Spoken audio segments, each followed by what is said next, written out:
믹스커피 지금부터 꼭 이렇게 드셔야 돼요. 의사들이 적극 추천하는 방법입니다. 믹스커피는 당뇨에 안 좋다는데 먹어도 되는 거야? 요즘 이렇게 질문하고 있지 않으신가요? 결론부터 말씀드리면 어떻게 먹는지에 따라 믹스커피는 건강에 도움이 될 수도 있고 안 될 수도 있습니다. 그래서 잘 알고 먹어야 하는 거죠. 지금부터 믹스커피에 대한 모든 것을 자세히 알아볼 텐데요. 영상 끝까지 보시면 믹스커피 성분, 효능, 부작용, 건강에 어떤 영향이 있는지와 사람에 따른 하루 권장량, 믹스커피와 같이 먹으면 정말 좋은 식품까지 그동안 몰랐던 믹스커피에 대한 모든 진실 아실 거예요. 제일 먼저 기억하실 게 믹스커피의 성분인데요. 믹스커피는 과연 어떤 성분으로 만들어졌을까요? 물론 믹스커피 제조사마다 성분이 조금씩 다르지만 가장 많이 드시는 믹스커피를 기준으로 말씀을 드릴게요.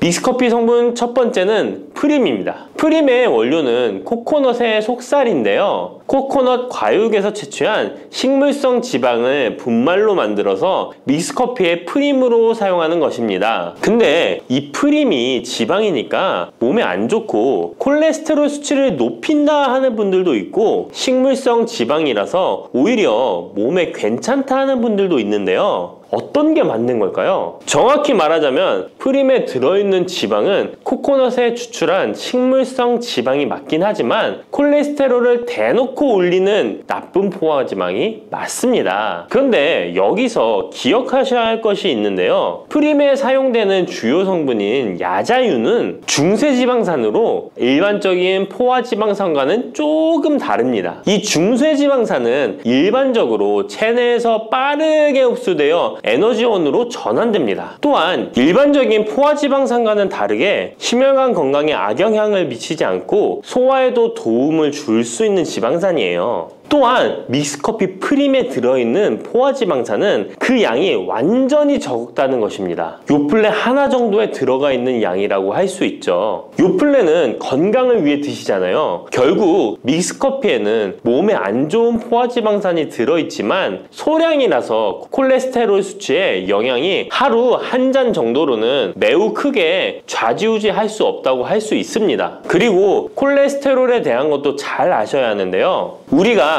식사하면서 섭취하는 콜레스테롤은 약 20%를 차지하고 나머지 80% 정도는 필요한 만큼 신체에서 자연적으로 합성됩니다. 그렇기 때문에 단순히 커피 한 잔 정도를 마신다고 해서 콜레스테롤 수치가 급격히 올라가거나 건강에 이상을 끼칠 정도의 영향을 주지는 않는다는 거죠. 믹스커피 성분 두 번째는 설탕입니다. 설탕은 당 성분으로 칼로리가 높아서 당연히 몸에 안 좋은 걸로 알고 계실 거예요. 더군다나 믹스커피에 들어있는 설탕은 정제 과정을 거친 백설탕이라 일반적인 설탕보다 흡수 속도가 어마어마하게 빠릅니다. 즉 믹스커피를 마신 후 만족감을 쉽게 느끼는 것은 그만큼 흡수율이 빠르기 때문인데요. 이 당이 소화 과정을 거치지 않고 곧바로 혈액에 녹아들게 됩니다. 왜 안 좋은지 아시겠죠? 근데 여기서 반전이 있어요. 믹스커피에는 설탕이 5g 정도밖에 안 들어있다는 건데요. 쉽게 설명하자면 우유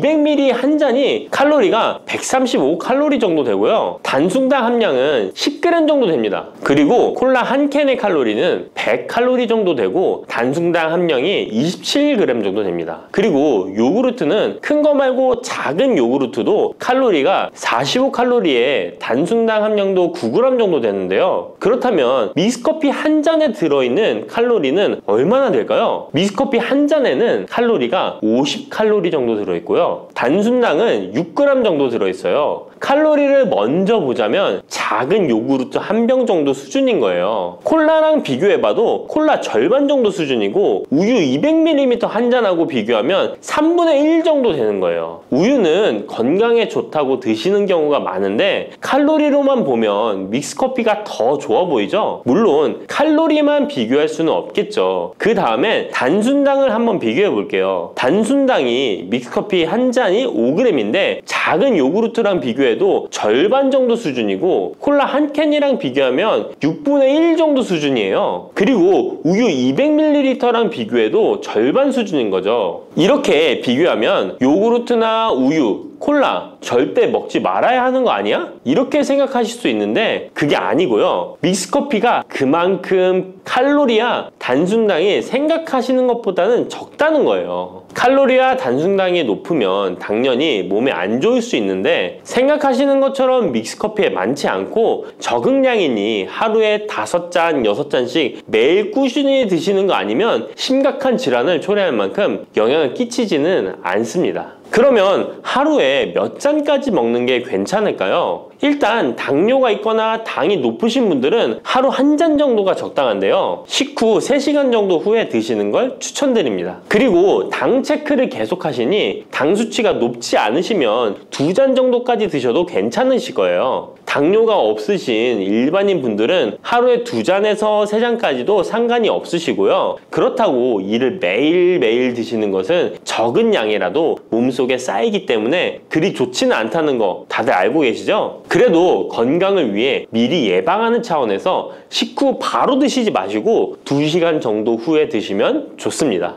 믹스커피의 성분 3번째는 커피에 들어있는 카페인입니다. 카페인에 대해 설명하기 전에 믹스커피도 일반 커피처럼 커피가 들어가 있기 때문에 커피 성분이 주는 효능이나 부작용도 나타날 수 있습니다. 먼저 커피의 효능을 보자면 커피의 효능 첫 번째, 암 예방 효과입니다. 미국 건강 매체 캔서 헬스에 따르면 ITPR3라는 물질은 대장암에서 간 전이에 기여하는 유전자의 발현을 유도해서 도미노 효과를 유발하는 물질인데 특별한 억제제는 아직 없지만 커피를 마시는 사람들에서 카페인이 이 ITPR3에 대한 억제 효과를 보인다는 것을 발표했고 카페인 섭취와 대장암 재발 및 사망률의 관계를 추적한 결과 하루 4잔 이상 커피를 마신 환자들이 전혀 마시지 않은 사람들에 비해 생존율이 현저히 향상된 것으로 규명된 바 있는 연구도 진행했었습니다. 이런 실험을 진행하면서 커피의 카페인에 대한 효능들이 지금까지 다양하게 연구되고 있는데요. 그렇다고 해서 커피를 무조건 많이 드시란 이야기는 아니고 또 믹스커피 자체가 이런 효능이 있다는 말도 아니에요. 커피에 카페인에 대한 몇 가지 실험을 이야기 드린 거고요. 그만큼 카페인에 대한 너무 부정적인 인식을 변화시켜 보시라고 말씀드리는 거예요. 커피의 효능 두 번째는 기억력 회복 효과입니다. 서울대 식품생명공학부 교수님께서 쥐의 인지 능력을 실험했는데요. 쥐를 물에 빠뜨린 뒤 안전한 장소에 도착하는 시간을 측정해 봤더니 평균 10초 정도 걸렸습니다. 그 쥐들에게 기억력을 손상시킬 수 있는 물질들을 투입하고 같은 실험을 했을 때 안전한 장소를 발견하는데 최대 40초가 걸렸습니다. 이 쥐들은 두 그룹으로 나눠 한 그룹은 하루에 3잔의 커피를, 다른 그룹은 6잔의 커피를 주입했습니다. 그 결과 하루 3잔의 커피를 준 쥐들은 20초로 빨라졌습니다. 그런데 하루 6잔을 주입한 쥐들은 거의 정상으로 돌아왔고 평균 10초 정도 걸렸습니다. 이런 결과에 따르면 커피가 기억력 회복에 확실히 도움이 되었다고 할 수 있는 실험도 있다고 간략히 소개해드리는데 참고로 이 실험에서는 일반 카페인 커피와 디카페인 커피 두 종류를 같이 실험했는데 거의 똑같은 효과를 보였습니다.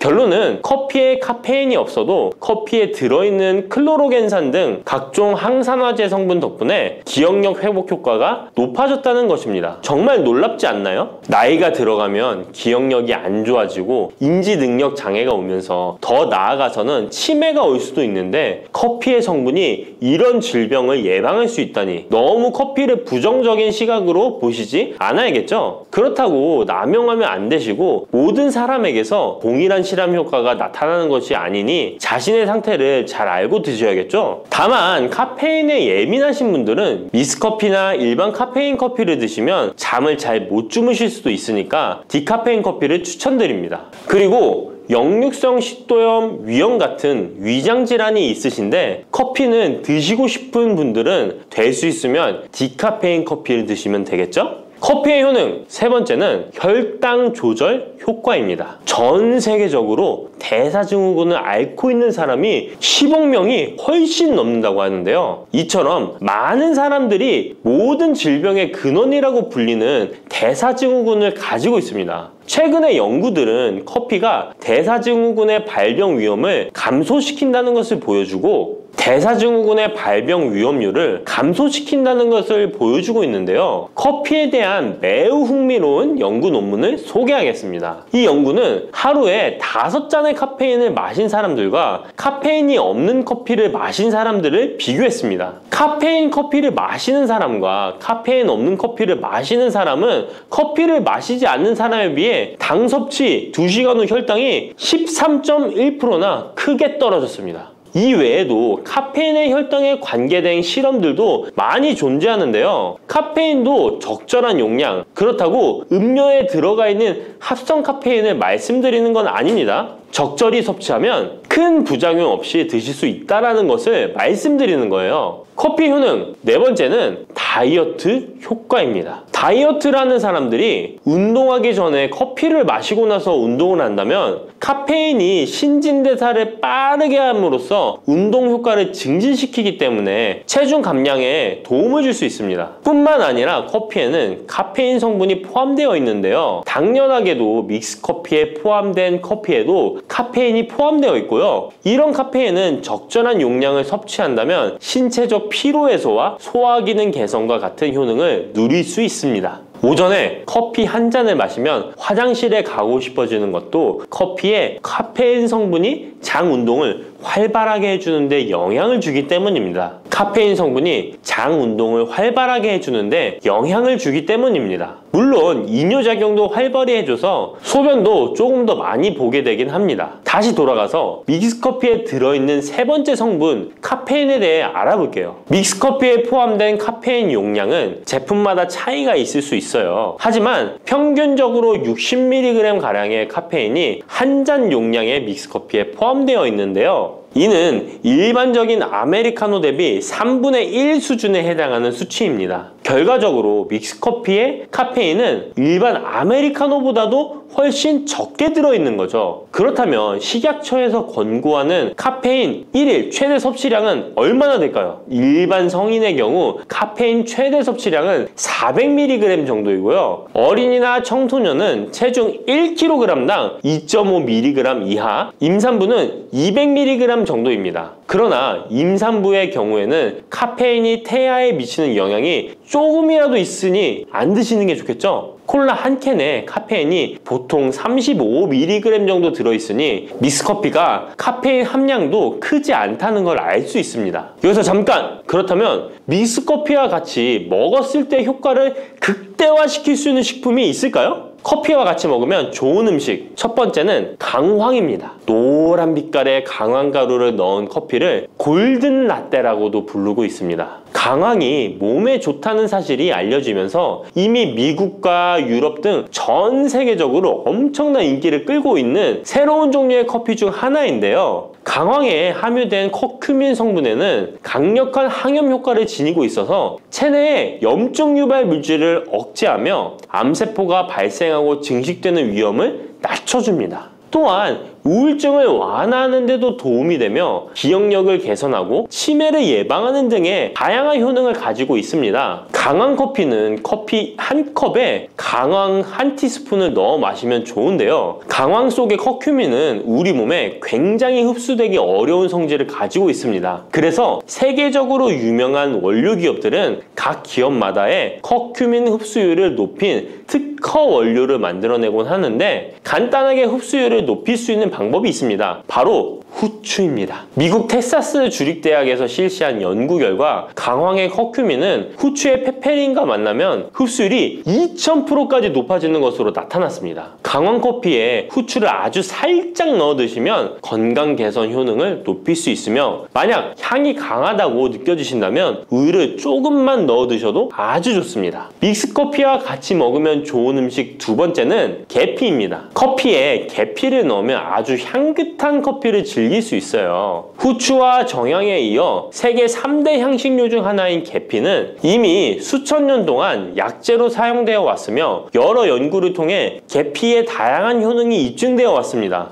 커피의 원료 생산지인 멕시코에서도 커피에 시나몬 스틱을 넣은 커피를 즐겨 마신다고 합니다. 미국 당뇨협회가 발표한 연구에 따르면 제2형 당뇨병 환자에게 계피를 투여하자 혈당 중성지방 수치는 낮아지고 좋은 콜레스테롤 수치는 높아졌다고 해서 블랙커피에 계피 2분의 1 티스푼을 넣은 후에 섞어 마시는 것이 황금 비율이라고 하니 한번 참고해서 드셔보시면 좋을 것 같네요. 특히 혈액순환에도 아주 좋습니다. 믹스커피와 같이 먹으면 좋은 음식 세 번째는 생강입니다. 강력한 항산화 성분을 가진 생강은 커피에 넣어 함께 곁들여 마시면 생강의 알싸한 맛이 부드러워지면서 향긋한 생강커피를 즐길 수 있습니다. 생강의 매운맛을 내는 쇼가올과 진저롤 성분이 혈중 콜레스테롤을 낮춰서 동맥경화나 뇌경색 등을 예방하며 항염, 항암 효과가 뛰어나서 암을 유발하는 종양세포의 성장을 억제하는 등의 다양한 효능을 지니고 있습니다. 특히 기관지를 확장시키는 효과가 있어서 기관지염이나 천식, 비염을 달고 사시는 분들은 자주 섭취하시면 아주 좋습니다. 추가로 생강에는 디아스타제라는 단백질 분해 요소가 있어서 식후 커피에 생강가루를 넣어 마시면 장 운동을 촉진해 더부룩한 속을 해소하는 데에도 도움을 얻을 수 있습니다. 드시는 방법은 커피 한 컵에 생강가루 한 티스푼을 넣어 드시면 되고, 생강의 맛이 걱정되신다면 처음에는 조금씩 넣어서 서서히 맛을 익혀가는 것도 좋은 방법이라고 할 수 있습니다. 제가 말씀드린 방법이 무조건 믹스커피를 먹어라 먹지 말아라 하는 말은 아니고, 믹스커피에 대한 오해와 건강을 걱정하시는 분들께 어떤 식으로 먹으면 조금이나마 건강에 대한 걱정을 덜게 만들어 줄까 하는 의문에서 시작한 것이기 때문에 오해 말고 편안하게 들어주시면 좋겠습니다. 여름하면 생각나는 과일이 있죠. 바로 수박입니다. 더울 때 갈증과 더위를 씻어주는 수박도 함께 드시면 독이 되는 음식이 있다는 사실 알고 계셨나요? 당뇨 있는 분들은 특히 수박을 꺼려 하시는데요. 수박을 드실 때 올바로 알고 드시면 건강하신 분들 뿐만 아니라 당뇨가 있는 분들에게도 보약이 될 수 있답니다. 그리고 수박 껍질 버리기가 참 귀찮으시죠? 수박 껍질을 활용하는 방법도 있으니까 기대해 주세요. 지금부터 수박과 상극의 음식들과 주의할 점, 함께 먹으면 보약이 되는 음식, 그리고 수박의 효능까지 모든 것 알려드릴게요. 수박과 함께 먹으면 안 되는 음식은 도대체 어떤 것일까요? 먼저 수박을 드실 때 바나나는 절대 드시면 안 됩니다. 수분 보충에 최고인 수박과 에너지 충전과 다이어트에 좋은 바나나는 함께 드시면 좋지 않습니다. 그 이유는 칼륨 때문입니다. 칼륨은 우리 몸에 정말 중요한 무기질입니다. 칼륨이 부족하면 피로감이 올려들고 기운이 빠져 무기력해지는 상태가 될 수 있습니다. 그런데 칼륨이 보충이 되면 우리 몸에 에너지를 공급하여 활력을 주게 됩니다. 또한 칼륨은 우리 몸속에 나트륨을 몸 밖으로 배출시켜 혈압을 안정적으로 유지시켜 주기도 합니다. 따라서 고혈압과 고지혈증, 심장병, 동맥경화 같은 심혈관 질환 예방을 위해서는 칼륨이 꼭 필요합니다. 하지만 이렇게 좋은 칼륨도 신장이 좋지 않은 분들에게는 크게 무리를 줄 수 있습니다. 신장에서 칼륨이 잘 배출되지 않으면 근육이 약해지고 심장에서는 부정맥도 일으킬 수 있습니다. 수박과 바나나 모두 칼륨이 풍부하다는 것입니다. 함께 드시면 지나친 칼륨 섭취로 인한 부작용이 발생할 수 있다는 것 기억해 주세요. 최근 수박과 함께 치즈, 요거트를 곁들인 샐러드가 인기를 끌고 있는데요. 수박과 치즈, 요거트는 함께 드시면 안 되는 음식입니다. 함께 드시면 달콤 짭짤해서 먹기에는 너무 좋지만 우리 몸 안에서는 문제가 발생하게 되는데요. 수박 속에는 이뇨작용과 혈액순환을 도와주는 수분과 비타민까지 가득합니다. 눈 건강에 좋기로 소문난 비타민 A와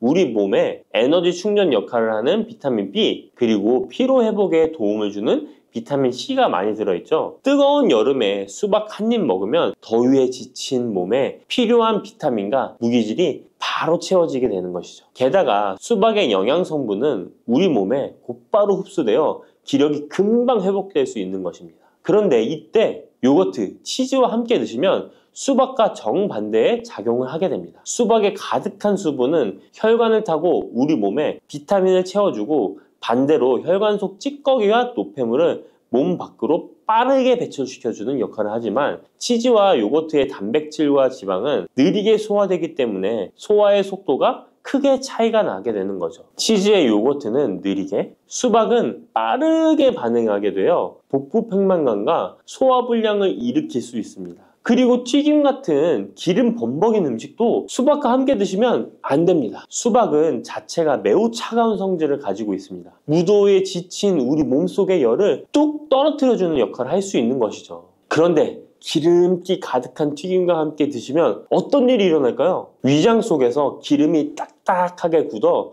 소화에 굉장히 오랜 시간이 걸리게 됩니다. 더 심각한 것은 수박의 대부분을 차지하는 수분이 위액을 묽게 희석하여 소화를 더 느리게 만들어 버리는 것입니다. 여름에 유독 소화가 잘 안 되는 분들이 식후에 수박처럼 수분이 많은 과일을 후식으로 드셨기 때문일 수 있으니까 앞으로는 소화를 위해 수박을 식후에 바로 디저트로 드시기보다는 공복에 따로 드시는 것이 훨씬 좋습니다. 그렇다면 수박은 무엇과 어떻게 드시는 것이 좋을까요? 깜짝 놀랄 만한 음식인데요. 바로 계피가루입니다. 수박에 계피가루를 살짝 뿌려 드시면 어떤 효과가 있을까요? 국민대학교 식품영양학 연구 결과에 따르면 계피에 들어있는 폴리페놀 성분이 우리 몸의 인슐린 저항성을 개선시켜 준다고 합니다. 인슐린 저항성이 개선되면 혈당이 낮아지고 당뇨병 위험이 줄어드는 것이죠. 수박과 계피가루를 함께 드시면 이런 당뇨 관리 효과를 배로 누릴 수 있답니다. 수박의 당이 혈당을 높일까 걱정되시는 분들도 계피가루와 함께 드시면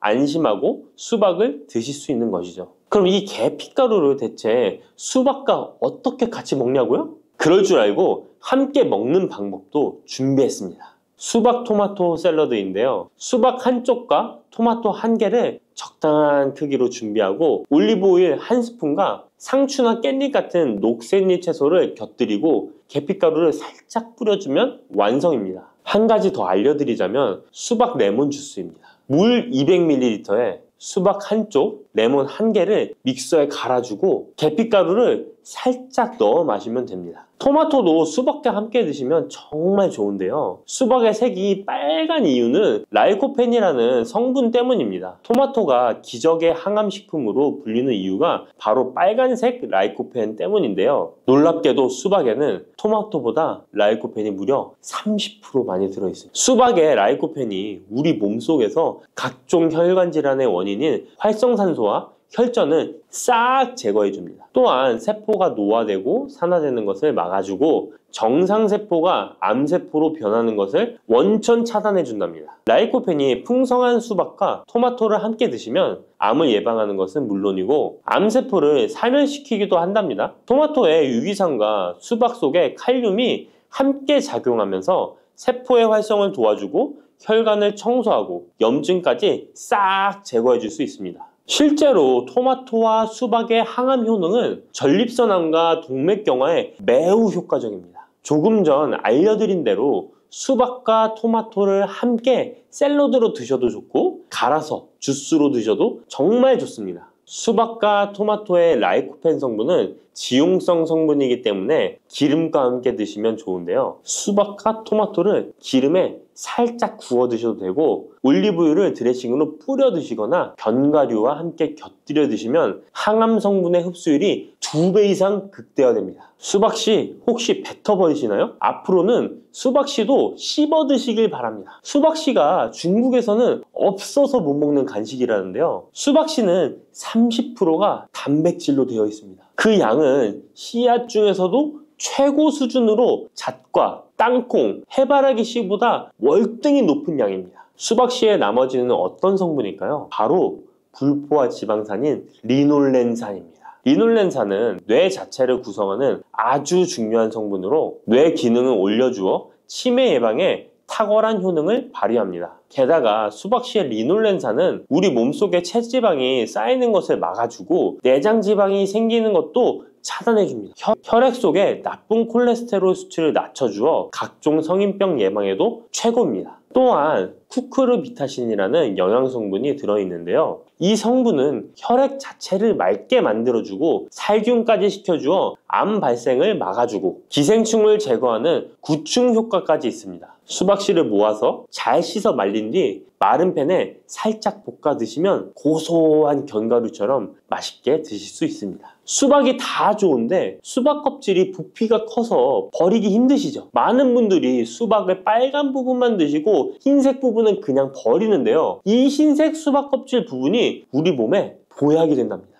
수박의 흰색 껍질 속에 가득한 시트룰린이라는 성분 때문인데요. 이 성분 때문에 수박 다이어트와 붓기 제거로 좋은 수박차가 많이 알려지고 있습니다. 팔다리가 붓는 부종은 왜 생기는 것일까요? 그 이유는 독소가 잘 배출되지 않아서 그런 현상이 나타나는 것입니다. 우리 몸의 장기가 활동을 하고 나면 노폐물이 생기게 됩니다. 그 노폐물이 제때에 잘 배출되어야 하는데 노폐물이 그냥 배출되는 것이 아니라 시트룰린의 도움을 받아 안전한 형태인 요소로 바뀌어 신장을 통해 배출되어야 합니다. 그런데 이 시트룰린이 수박에 많이 들어있어 붓기 제거, 독소 배출의 효능이 탁월한 것입니다. 또한 시트룰린은 동맥 혈관 자체를 넓게 만들어줘 혈관이 넓어진 만큼 혈액순환도 더 원활해지고 온몸 구석구석에 산소 공급도 원활히 되는 것입니다. 근데 이 시트룰린이 수박의 빨간 과육보다 흰 껍질에 2배나 많이 들어있습니다. 그렇다면 수박 껍질을 그냥 버리면 안 되겠죠. 그러면 수박 껍질은 어떻게 먹을 수 있을까요? 간단한 방법은 깍두기를 만들어 드시면 되는데요. 수박 껍질을 적당한 크기로 썰어서 소금에 절인 후 매실청이나 식초를 넣고 숙성시키면 맛있는 수박 껍질 깍두기가 됩니다. 또 다른 방법은 수박 껍질 피클인데 적당한 크기로 얇게 썰어서 피클을 만들어 냉장 보관하면 깔끔한 맛과 아삭한 식감이 일품입니다. 또 여름이면 햇빛에 피부가 많이 그을리잖아요. 그때 수박 껍질을 사용하면 되는데요. 수박 껍질에 비타민이 특히 많아서 얇게 썰거나 갈아서 얼굴팩을 해주면 여름철 자외선에 지친 피부와 주름을 탱탱하게 펴주고 수분까지 보충해줍니다. 특히 피부 트러블과 염증의 진정 효과가 훌륭하니까 꼭 한번 해보시길 바랍니다.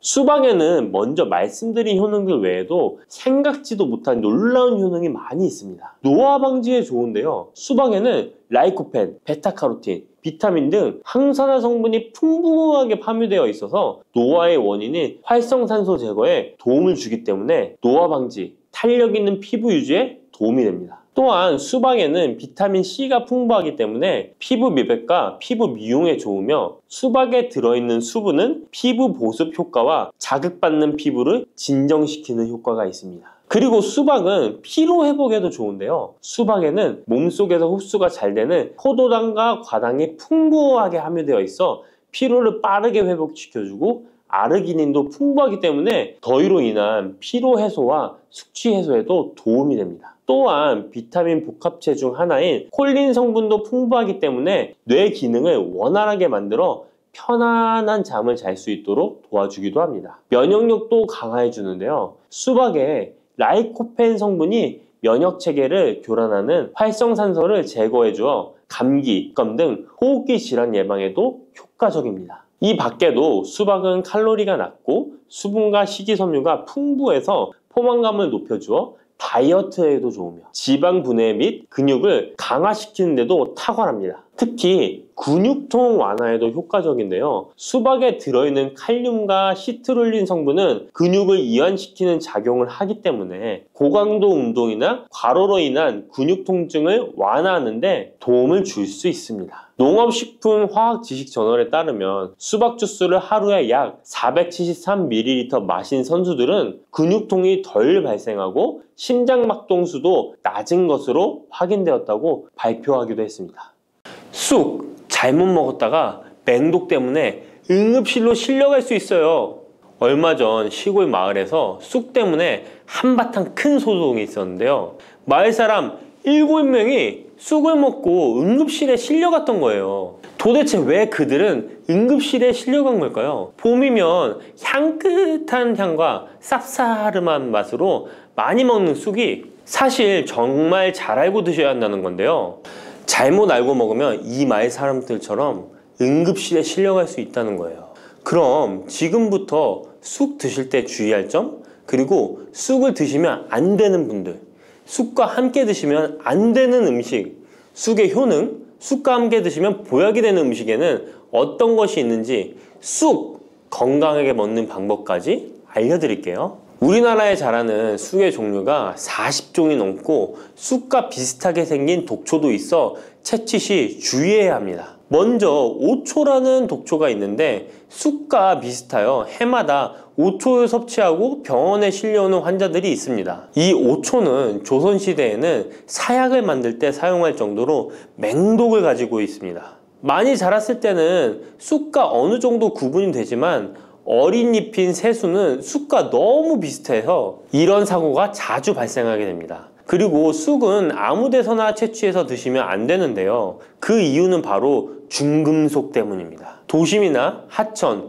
도로변에서 채취한 쑥에서는 기준치 이상의 발암물질인 중금속이 검출되고 있어 쑥을 채취할 때는 각별히 주의하시고 웬만하면 안전하게 재배하여 판매되는 쑥을 드시는 것을 권장합니다. 또한 쑥 자체에서도 독성이 있어 주의가 필요한데요. 소화기관이 약한 사람이 과하게 섭취할 경우 복통, 설사 등의 문제가 발생할 수 있습니다. 임산부가 쑥을 드시면 자궁수축을 유발하여 조산이나 유산의 위험을 증가시킬 수 있습니다. 쑥의 독성은 봄에 채취할 때보다 여름에 채취한 싹에서 강하게 나타나게 됩니다. 쑥의 독성으로 인해 알레르기를 일으킬 수 있는데 재채기, 콧물, 눈물이 나며 두드러기, 복통의 증상이 나타날 수 있으며 심하면 호흡곤란이 생길 수 있습니다. 평소에 복숭아, 사과, 해바라기 또는 국화와 식물로 인해 알레르기 반응을 일으키는 분들은 특별히 주의하셔야 합니다. 몸에 열이 많은 분들도 쑥을 함부로 드시면 안 됩니다. 쑥이 몸에 좋다고 하여 계피, 대추 또는 각종 야채를 넣어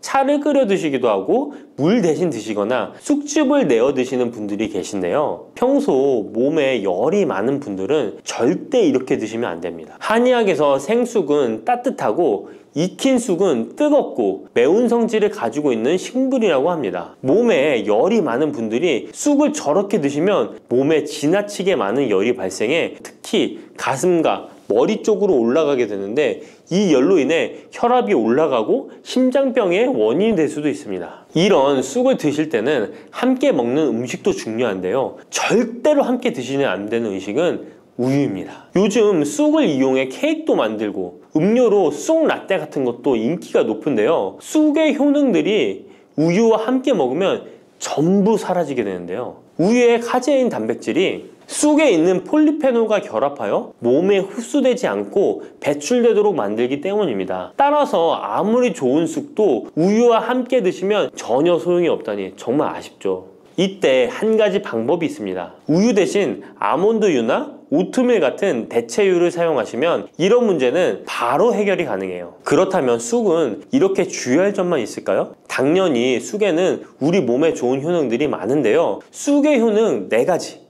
바로 알아볼게요. 첫 번째, 쑥의 효능은 염증 제거에 탁월한 효능을 발휘합니다. 쑥은 예로부터 약초로 많이 사용되어 왔고 현대 한의학에서도 쑥은 약재로 많이 사용하고 있습니다. 특히 쑥은 민간요법으로 상처에 붙여 감염을 방지하거나 혈관 내의 염증을 제거하는 데 사용되었는데요. 이러한 쑥의 사용법은 과학적으로도 올바른 방법으로 인정되고 있습니다. 이러한 항염증 효능은 쑥에 함유된 타닌 성분 때문인데요. 타닌은 몸속에 유해물질을 배출하는 데 도움을 주며 쑥 특유의 떫은 맛을 내는 역할도 하지만 항염, 항알러지 작용으로 아토피와 같은 알러지 체질을 개선하는 데 도움을 주기도 합니다. 그리고 혈액 정화 작용을 해주는 클로로필 성분이 풍부하여 혈관 내에 나쁜 콜레스테롤을 흡착하여 배출해주어 혈액순환을 원활하게 해줍니다. 이뿐 아니라 클로로필은 혈액 내에 해로운 병균을 제거해주는 백혈구의 수를 늘려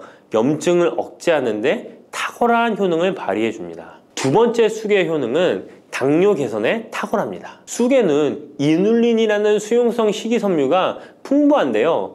이 성분은 장에서 포도당의 흡수를 느리게 만들어 식후의 혈당이 급격히 오르는 것을 예방해 줍니다. 건강한 성인을 대상으로 한 최근의 한 연구에서는 이들이 쑥 추출물을 먹고 난 후에 식후 혈당이 눈에 띄게 낮아진 결과를 확인할 수 있었습니다. 그리고 클로로겐산이라는 성분이 많아 간에서는 포도당의 합성을 억제하고 근육에서는 포도당의 이용을 촉진해서 혈당 조절에 큰 역할을 해준답니다. 실제 연구에서도 클로로겐산은 공복 혈당과 당화혈색소가 크게 낮아지고 인슐린 감수성이 높아진 사실도 밝혀졌습니다. 그런데 이 두 가지 성분보다도 훨씬 더 중요한 것이 있는데요. 그것은 바로 시네올입니다. 시네올이 혈당 조절에 결정적인 역할을 하는데요. 췌장의 베타세포를 자극하여 인슐린 분비를 촉진시키며 말초 조직에서는 인슐린 감수성을 높이는 역할을 합니다. 시네올 말고도 쑥에는 이눌린, 클로로겐산, 폴리페놀 등 여러 생리활성 물질들이 복합적으로 작용해서 당뇨를 개선하는 효과를 나타내는 것이랍니다. 세 번째 쑥의 효능은 몸을 따뜻하게 해주는 역할입니다. 당뇨 개선에도 도움을 주는 시네올은 특유의 향을 내며 몸을 따뜻하게 해주는 효과가 있습니다. 시네올은 혈액순환을 촉진하고 면역력을 강화하는 데 도움을 주는데요. 특히 손발이 찬 수족냉증을 개선하는 데 효과적이며 신진대사를 원활하게 해주어 생리통, 생리불순 등의 여성 질환을 완화시키는 데에 큰 역할을 해줍니다. 쑥의 따뜻한 성질이 혈액순환을 촉진시키고 자궁의 기능을 강화해주기 때문이랍니다. 네 번째 쑥의 효능은 장을 건강하게 하여 변비를 예방하고 소화불량을 해결하는 데 도움을 주는 것입니다. 쑥에는 시금치보다 무려 3배나 많은 식이섬유를 가지고 있어 장 운동을 촉진하고 변비 및 숙변 제거에 탁월합니다. 또한 시네올은 위장 점막의 염증을 완화하고 위장 내 유해균을 제거하여 소화장애를 예방하는 데 도움을 줍니다. 그리고 쑥에 함유된 비타민 A는 장내의 점막을 보호하여 장 건강을 유지하는 데 도움을 주며 항산화 작용에 뛰어난 비타민 C는 장내 유해균을 제거해 주어 장내 환경을 건강하게 해줍니다. 평소 소화가 잘 되지 않는 분은 쑥을 섭취하셔서 답답하고 더부룩한 증상을 해결하면 정말 좋겠죠? 근데 쑥을 드실 때 쑥만 드시는 게 아니잖아요. 다른 음식들과 같이 드시는데 쑥도 궁합이 맞는 음식이 따로 있다는 거 아시나요? 이렇게 몸에 좋은 쑥도 함께 드시면 보약이 되는 찰떡궁합 음식이 있습니다. 쑥과 함께 드시면 보약이 되는 첫 번째 음식은 쌀입니다. 쑥하면 생각나는 음식이 쑥떡 아닌가요? 어릴 적 쑥개떡을 맛있게 먹었던 기억이 있는데요. 쑥떡은 우리나라 사람들에게 사랑받는 음식입니다. 많은 분들이 나이가 들며 당뇨도 많이 생기고 혈당이 오르는 것을 염려하여 쌀밥을 줄이시는 경우가 많이 있는데요. 쌀은 우리 식단에서 빼놓을 수 없죠. 쌀은 70% 이상이 녹말로 구성되어 있어 우리 몸에 필요한 에너지를 제공하는 핵심 원료입니다. 이 녹말은 우리 몸에 거의 완벽하게 흡수되는데요. 쌀에는 6% 이상의 단백질도 함유되어 있어 근육에 필요한 활력과 에너지를 보충해주는 역할도 합니다. 하지만 쌀에는 지방, 식이섬유, 미네랄, 비타민이 다소 부족하다는 단점이 있는데 쑥과 함께 드시면 이런 문제는 바로 해결됩니다. 쑥은 칼슘이 풍부하여 뼈를 튼튼하게 할 뿐만 아니라 많은 비타민을 갖고 있어 쌀의 부족함을 채워줍니다. 두 번째, 쑥과 함께 드시면 보약이 되는 음식은 브로콜리입니다.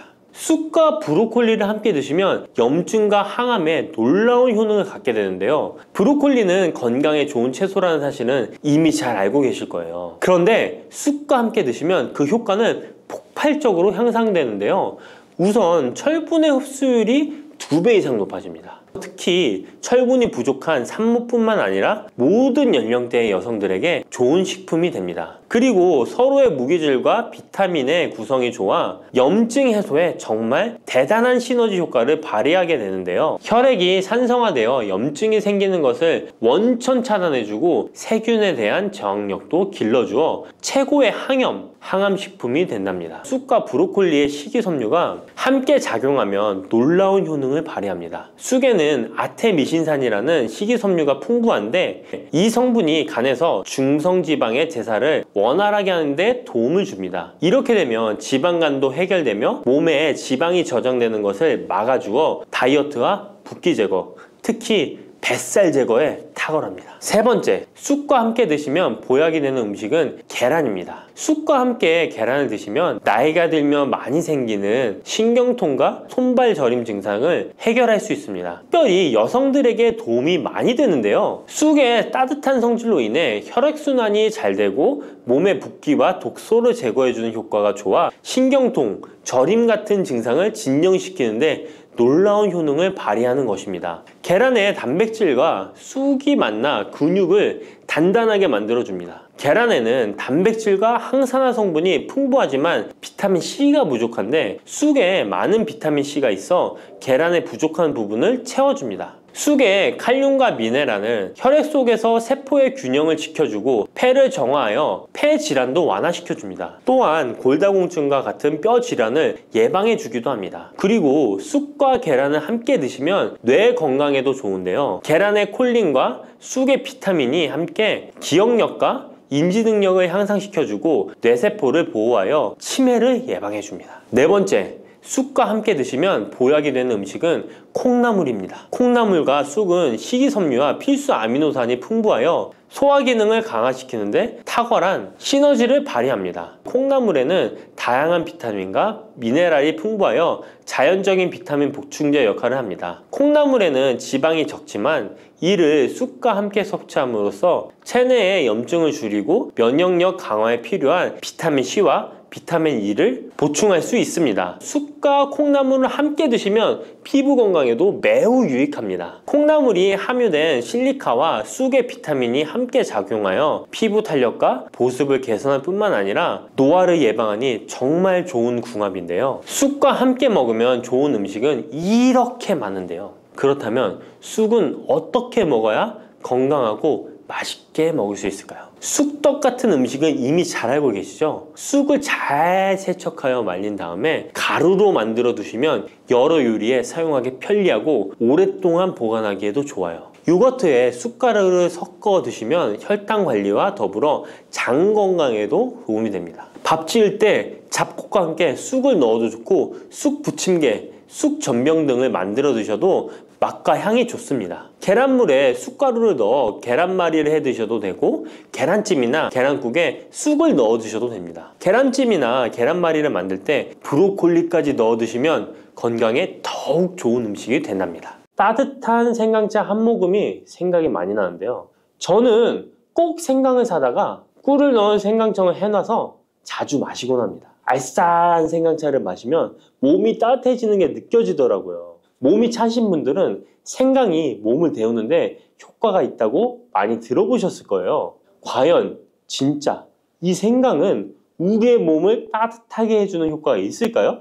또 어떤 방법으로 먹어야 효과가 좋을지 같이 알아볼게요. 생강은 다양한 건강 효능을 가지고 있어 요즘 많은 사람들이 주목하는 식품 중 하나인 거 알고 계시나요? 생강은 우리 몸에 여러 가지 유익한 성분들이 함유되어 있는데요. 그 중에서도 진저론, 쇼가올, 진저롤 성분들은 생강의 특유의 매운맛과 향을 내는 성분들이기도 합니다. 특히 이 성분들은 노년층에게도 유익한 성분이라서 건강관리에 큰 도움이 될 수 있는데요. 주목할 만한 생강의 대표적인 성분 3가지 바로 소개해 드릴게요. 생강의 첫 번째 성분은 진저론입니다. 진저론은 생강에서 가장 대표적인 활성 성분으로 생강의 매운맛과 특유의 향을 담당하고 있는데요. 진저론은 항산화 효능이 뛰어나며 세포 손상을 막아주고 노화를 예방하는 데 도움이 됩니다. 또한 진저론은 소염 작용을 가지고 있어 염증을 줄이고 통증 완화에도 효과가 있는데요.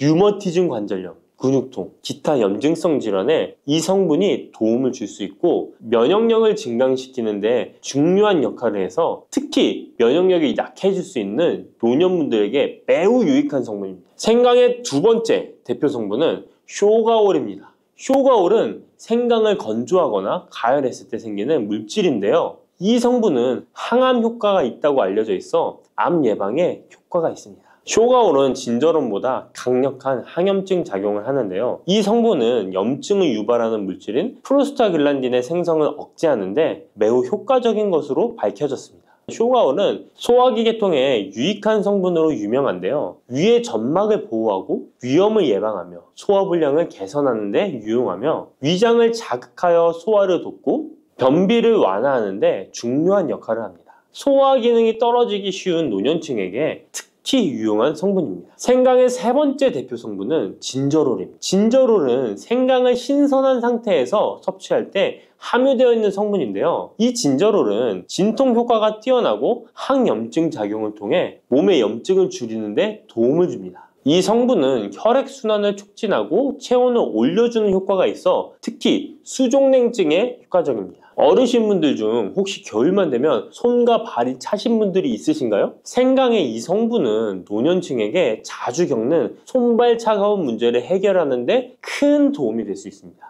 또한 항균과 항바이러스 성질을 가지고 있어 감염 예방에 도움을 받을 수 있으므로 호흡기 질환을 예방하고 증상을 완화하는 데 효과적인 성분입니다. 혹시 중국의 성인 공자를 아시나요? 누구든지 한 번쯤은 들어보셨을 텐데요. 공자는 살아생전에 먹는 음식도 매우 철저하게 관리했다는데요. 공자가 매 식사마다 생강을 빼놓지 않고 먹었다는 것 알고 계셨나요? 공자는 생강이 얼마나 몸에 좋은지 그 옛날부터 알고 있었던 것이죠. 공자는 73세에 생을 마감했는데 그 옛날 평균 수명을 생각하면 어마어마하게 장수를 했던 것이죠.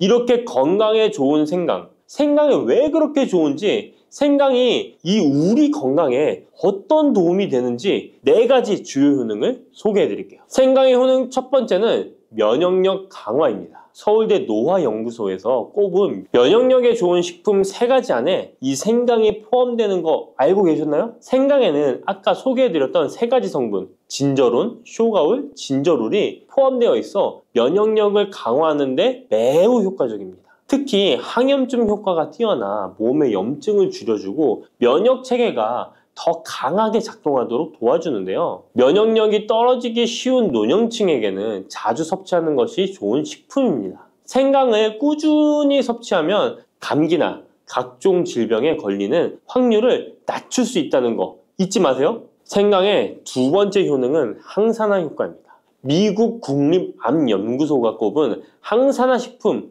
1등급인 생강은 진저론과 쇼가올 같은 성분이 포함되어 있는데요. 이 성분들은 강력한 항산화 효과를 가지고 있으며 이 항산화 물질은 우리 몸에서 자유라디칼이라는 유해 물질을 제거해 주어 노화, 염증, 심혈관 질환과 각종 질병을 예방하는 데 중요한 역할을 합니다. 특히 생강은 세포의 산화 스트레스를 줄이고 피로 회복과 노화 방지에 효과적이어서 건강한 노년을 위해 꼭 필요한 식품이라고 할 수 있죠. 생강의 세 번째 효능은 바로 수족냉증 완화입니다. 수족냉증은 특히 노년층에게 흔하게 나타나는 증상 중 하나인데요. 손발이 차가워지고 특히 겨울철에 더 불편함을 겪는 분들이 많으시죠. 생강은 혈액순환을 촉진시켜주는 효과가 있어 수족냉증을 완화하는 데 탁월합니다. 생강의 진저롤 성분이 체온을 높여주고 혈관을 확장시켜서 손발이 따뜻해지는 데 도움을 줍니다. 또한 한의학에서는 생강이 몸의 찬 기운을 밖으로 내보내주고 또 몸 안에 열을 발산해주는 효능이 있다고 유명한데요. 우리 옛 조상부터 이 생강이 몸을 따뜻하게 해주는 효과가 있다는 것을 알고 있었던 것이죠. 생강의 4번째 효능은 소화불량 개선입니다.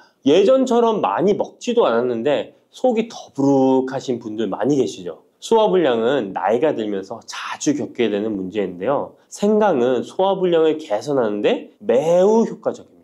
생강에 포함된 쇼가올 성분은 위장의 운동을 촉진시키고 위염을 예방하는 데 도움이 되는데요. 또한 메스꺼움이나 구토 증상을 완화시켜주기 때문에 특히 소화기 계통에 문제가 있는 분들에게 좋습니다. 그런데 이렇게 좋은 생강 그냥 차로만 드시고 계시는 분 많으시죠? 각 방법은 그에 맞는 효능을 더욱 잘 발휘할 수 있기 때문에 여러 방법으로 생강을 활용하는 것이 좋습니다. 차로 드시는 것 말고도 여러 가지 섭취하는 방법에 대해 자세히 알려드릴게요. 첫 번째 방법은 가장 간단한 방법으로 생으로 먹는 것입니다. 생강을 얇게 썰어서 샐러드나 요리에 넣어 먹을 수 있는데요. 생으로 먹을 경우 생강의 모든 효능을 그대로 섭취할 수 있으며 항산화와 항염 효과를 가장 잘 느낄 수 있습니다. 물론 그 특유의 매운맛이 강하기 때문에 매운맛을 좋아하지 않는 분들은 식초에 절여주시거나 물에 조금 담가 매운기를 확 빼고 드시거나 생으로 조금 먹는 것이 좋습니다. 두 번째 방법은 생강을 말려서 먹는 방법입니다.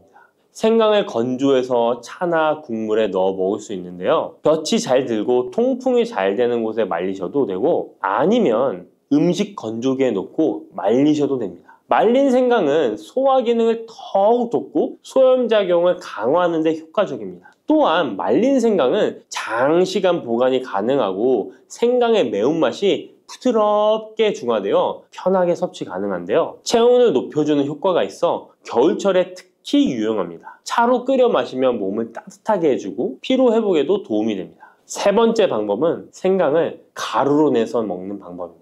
생강가루는 다양한 요리에 활용할 수 있고 특히 음료나 디저트에 넣어 먹기에 좋은데요. 혹시 진저맨 쿠키라고 들어보셨나요? 크리스마스에 자주 보이는 쿠키인데요. 외국에서는 진저맨 쿠키라고 쿠키 반죽에 생강가루를 넣어 겨울철 생강을 먹기 싫어하는 아이들에게 주는데요. 이렇게 가루 형태로 만들게 되면 생강의 매운맛을 부드럽게 즐길 수 있고 물에 타서 마시거나 다양한 요리에도 넣어 드실 수 있고 또한 소화 기능을 돕고 약간의 진통 효과까지 누릴 수 있습니다. 그냥 생강만 드시게 되면 너무 맵다고 하시는 분들 있으신가요? 혹시 생강의 향이 너무 강해서 조금 옅게 드시고 싶은 분도 있으실 텐데요. 그런 분들은 주목해 주세요. 생강과 잘 어울리는 식품 몇 가지 소개해 드릴게요. 생강과 잘 어울리는 식품 첫 번째는 레몬입니다. 레몬과 생강은 궁합이 아주 좋은데요. 레몬은 비타민C가 풍부해서 면역력 강화에 도움을 주고 생강은 항산화 작용을 하는데요. 두 가지를 함께 섭취하면 서로 효과가 극대화돼서 특히 감기 예방에 탁월합니다. 또한 레몬은 소화 촉진에 도움을 주며 생강도 소화불량 개선에 뛰어난 효능이 있는데요. 이 둘을 함께 드시면 소화 기능이 개선되고 면역력 강화와 항산화 효과까지 배가 된다는 것 잊지 마세요. 생강과 레몬은 레몬 생강차나 레몬과 생강을 함께 넣은 샐러드로 드시는 것을 추천드립니다. 생강과 궁합이 좋은 식품 두 번째는 강황입니다. 강황은 생강과 함께 먹으면 항염증, 항암, 면역력 증진 효과가 매우 강력해지는데요. 강황의 주성분인 커큐민은 항염증과 항산화 작용이 뛰어나 생강의 진저론, 쇼가올, 진저롤과 함께 염증을 줄이고 세포 보호 효과를 극대화할 수 있습니다. 또한 강황은 면역력을 강화하는 데도 중요한 역할을 하는데요. 생강과 강황은 두 가지 모두 소염작용이 뛰어나기 때문에 관절염이나 염증성 질환을 앓고 있는 사람들에게 매우 뛰어난 작용을 합니다. 강황 생강차는 특히 겨울철에 체온을 올려주는 효과가 있어 겨울철 몸이 차신 분들, 수족냉증이 있으신 분들에게 추천드립니다. 생강과 같이 먹으면 좋은 식품 세 번째는 꿀입니다. 겨울철 꿀에 생강을 담가 차로 드시는 분들 많으시죠? 꿀은 생강과 함께 섭취하면 그 효능이 배가 되는데요. 꿀은 항균과 진정 효과가 있어 생강의 자극적인 맛을 부드럽게 해줄 뿐만 아니라 또한 꿀은 피로 회복해 주고 생강과 함께 먹으면 소화불량 개선에도 도움이 됩니다. 꿀 생강차는 속을 따뜻하게 해주고 위와 목을 따뜻하게 해주어 감기 증상이나 기침 완화에도 좋은 음료입니다.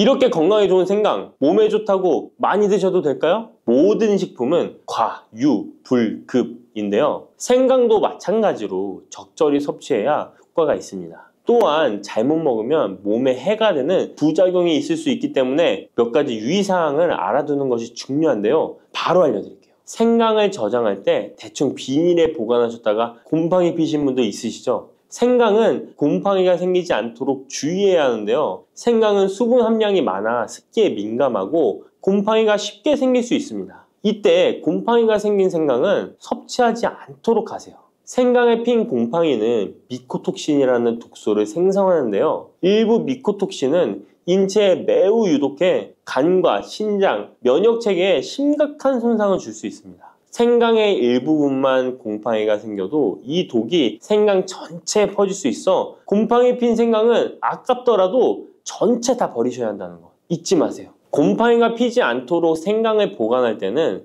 통풍이 잘 되는 곳에 보관하고 습기가 많은 곳은 피하는 것이 좋습니다. 생강은 많은 효능을 가지고 있지만 과다 섭취할 경우 부작용이 있을 수 있는데요. 너무 많이 지나치게 먹으면 속이 쓰리거나 위염이나 위장장애를 일으킬 수 있습니다. 하루에 2에서 3g 정도로 섭취하는 것이 적당하며 위장에 민감한 분들은 조금 더 적은 양을 섭취하는 것이 좋다는 것 기억하세요.